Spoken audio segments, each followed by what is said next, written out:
So it's about to rain here for about 6 days in a row, and we may have a hurricane come through on Monday, so I wanted to just get a little bit of a view of the garden before things go crazy. I have some more volunteer sunflowers growing right here by the bird bath. I had planned to plant something around this bird bath and get it level this weekend, but I may not get a chance to do that now. So I'm just gonna come around here and take a look at everything. Here's that huge Mexican sage bush. It's finally blooming. I'm really thankful for that. It's so pretty.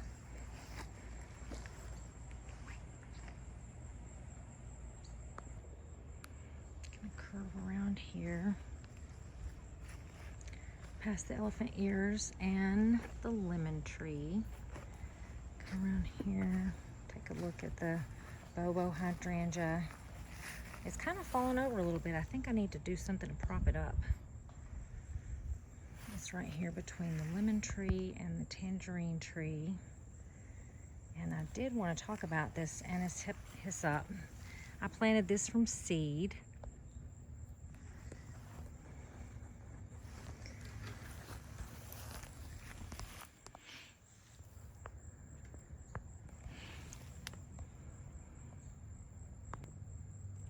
You can see that the anise hyssop has it's gone over. It's just starting to just be brown and not pretty anymore. So usually at this time I will cut the seed heads off and lay them out flat in a tray and save them for later. The seeds are very small. I'm just going to show y'all what they look like. Let's zoom in. See those little brown dots? That's the seeds. They're super small. I don't even bother planting them. What I do is I just take them and dry them, and then I just sprinkle them on the ground, and whatever comes up comes up. And that's how I plant them now. Here are some blooms that are a little more fresh looking, but I am going to cut the tops off of all of these, and I have a bunch all around the garden. So I'm going to cut the tops off, dry them. I'm going to save some for later, and then also I'm just going to take some and just throw them out in spots where I want something to grow. Here's some lemon balm. It smells really good. So then I'm just going to walk through this is the orange tree. The orange tree has tons of oranges on it. And then also the tangerine tree has a ton of tangerines. So I'm really looking forward to our citrus harvest. Usually we can pick them at the end of October or the beginning of November. So we'll probably have a lot of fruit this year. Look at that. And then I'm going to walk through here. This is my latest bed. It's got a bunch of, a lot of things died. A lot of things have not done well in this bed, and I'm not sure if it's because I didn't water it properly or didn't amend the soil well enough. But it's a work in progress. I don't even know how far back this bed can go because we've got to put a fence in here, and I don't know what our property line actually is. So it's kind of a mystery. I've still got kale growing from this winter. There it is.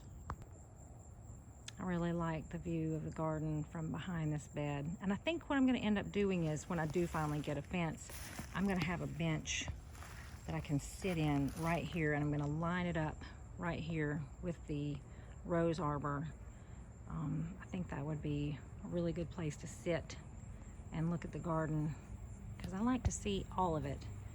And it's hard to see all of the garden from that corner over there where I have the table and chairs, but this is a great spot. So here's some more anise hyssop, and you see right here there are some dried out flower seed heads. So I'm just gonna pull them off like this is how I plant it now.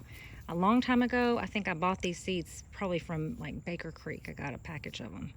And just ever since I've had them, I've had the plants. Because here's what I do. I just break it up in my hand like this when it looks pretty dry. And then I sprinkle it on the ground like that. And then I stomp it down just to press the seeds onto the ground, and so they can make contact with the dirt, and then whatever comes up comes up. This is what an antisep plant seedling looks like. You can see it's kind of got a little scalloped edge on the leaves, and then this close, and it's got a semi kind of purplish looking color to it. So yeah, that's what you're looking for when you throw out seeds. And I have got a ton of them growing here. I'm gonna weed this so that it'll give them a chance to grow, because there's some other things in here that later we're gonna talk about, but not right now. But yeah, they are growing everywhere. In my front yard, I'm growing kind of a jungly area, and this is a papaya tree. And let's see if I can get farther back on it. Well, there you go. It's got blooms on it, and they smell incredible. Of course, this is my first year growing a papaya tree, so I'll keep y'all updated on it. Isn't it cool how the papaya tree has blooms on the, I guess you'd call it the trunk? And I'm wondering if this is where the fruit grows out of. I mean, I guess it would, because that's how blooms work, right? I'm gonna have to read more about papayas, because I literally know nothing. Another plant that I have been growing from seed ever since I first bought one is Thai basil. And I have a lot of it growing in the garden because I just threw seeds out. And I used to try to start seeds with Thai basil, but you know, I have a lot of trouble starting seeds. And I've tried a lot of things. I would love some hints from anyone that gardens in 9A who could tell me how they successfully start seed in trays. I haven't been able to do it. I've probably don't water it enough. Maybe I water it too much. It's always one or the other. But here is Thai basil. I'll show you this really cool stand of it right here. Isn't it lovely? Isn't it beautiful? The purple flowers, they just bloom and bloom and bloom. Everything loves it so much.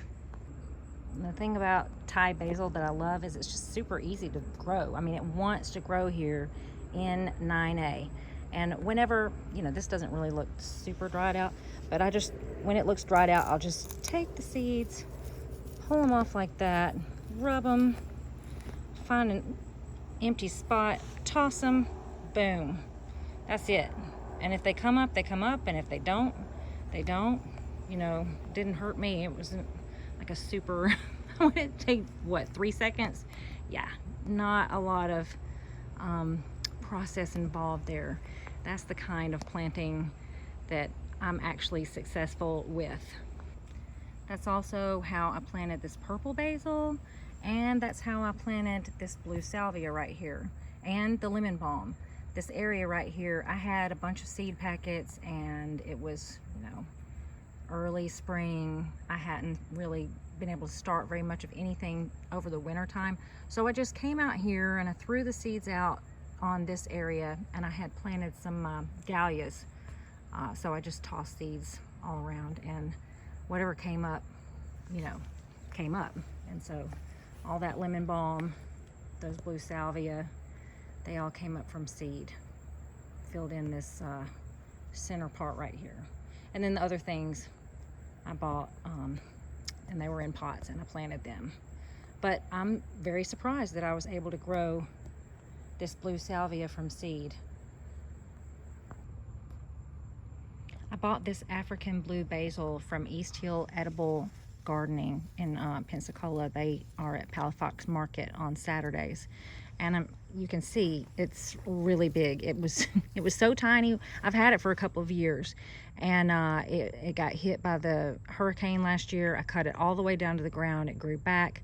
It was in a pot then, and I planted it out and cut it all the way back, and it grew back very cheerfully. It's been stomped on by squirrels and raccoons. Everything that wants to get to the bird feeders has been stepping on it and fighting on it and tearing it up. But this is blue salvia that I started from a cutting from last year, and it got knocked down, and I cut it back, and it's grown back. You can see how tall that blue salvia is against the arbor, and it's just a giant variety. I wish I knew the name of it, because this is something that I took cuttings of in the winter time and grew more of, that I have in my front yard, and I've had it for about 7 years, and it's just grows very large, and this is like its second growth, because it had to be cut down after a storm earlier in the season, and now it's finally gotten tall again and it's blooming again. So I'm really praying that it won't get beat down by this storm that's coming. I have rosebuds on my big mama rose bush, and I hope that they'll get to live and bloom. The volunteer sunflowers are opening up. These grew from the black oil sunflower seeds that I have in the bird feeder, and that the birds kindly planted for me. I have a rose bush over here. I have a couple, but one of them is the Cecil Bruner that's on the rose arbor, and it's just grown out of control. I've got to cut it back. All that green, that's that climbing rose. Maybe it's Cecil Bruner. Then I have an American, I was going to say American Beauty, that's not right. California Dreamin', right here. It's got a feather on it, because I'm telling you, the doves have been fighting over the bird feeders. You can see that I fill these up every day, and look at them. They have emptied them. There's a sweet monarch on my milkweed. This milkweed has been so popular. It's been a favorite of all the butterflies. Like, every time I come out here in the middle of the day, this milkweed is just covered up, and you can see the aphids are loving it too. My goodness, it's covered in aphids. But you know what's coming along, and I'm really excited about? Ladybug. Ladybugs have laid eggs. They're gonna take over. Wow, this butterfly is a little ragged out. Ooh. My Desdemona rose bush has some rosebuds on it. They look rather small. You can't tell from me zooming in, but they're going to be really pretty though. I'm really excited that it's blooming again. So here's the lemon tree, and I envisioned like hydrangeas all growing up under the lemon tree, and so I planted these hydrangeas that I started from cuttings last year, and they're poking out right here. I don't know if they're straining for the light. Maybe I'm going to trim back this other stuff, but yeah, it's filling in. So I'm looking forward to having lovely hydrangea color up under this lemon tree in the future. So this is what the garden looks like for right now, until we'll see what happens on Sunday or Monday. There's supposed to be a hurricane headed our way. They're saying it's going to go towards New Orleans, but who knows? They said Sally was going to be a tropical storm, and we all thought that that was just going to be nothing. And then we ended up getting trapped here. It was pretty scary, y'all. I don't want to be here for another hurricane. One more plant that I wanted to talk about before I go is this plant that my friend Carol gave to me. It's called Jewels of Opar. And you can see, it's kind of hard to see them, but see those darling little flowers, and they just are just so airy, and I want you to see the seeds. The seeds look like jewels. Can you see that? Yeah. So what I've been doing is I've been taking the seeds and doing my special way that I plant things, and just toss it and just rub it in and hope for the best. So I've been putting the seeds around all in these little bare patches that I have in these spaces, and I hope I will have a ton of them because I really like them. I just think that I wish that you could see them better. They have edible leaves too. Do you see that? The leaves are edible. I think somebody said that they taste kind of like Malabar spinach, which I don't really know what that tastes like. But I should try them. So here I'm trying to zoom in on these jewels of opar seeds, and I'm just not doing them justice. I'm not. But I would really highly recommend this plant. It is neat, and I think it's native. I think it's actually native to the southeast. So if anybody out there has planted these and grown them successfully, and you've got more to tell me about them, I would love to hear about it, because if you're in 9A, I want to know what you're doing in your garden. Okay, so I've got a handful of jewels of opar seeds, and this is what I'm gonna do with them. This is how things go down here. This is how I plant. Just sprinkle it, sprinkle it, sprinkle it, sprinkle it. There we go.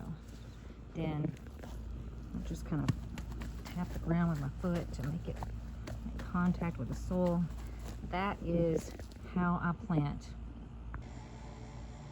So God bless you, all you Gulf Coast gardeners. I hope that you are able to shore up your gardens and keep them safe through these next few days. And we'll just be praying that God will be merciful.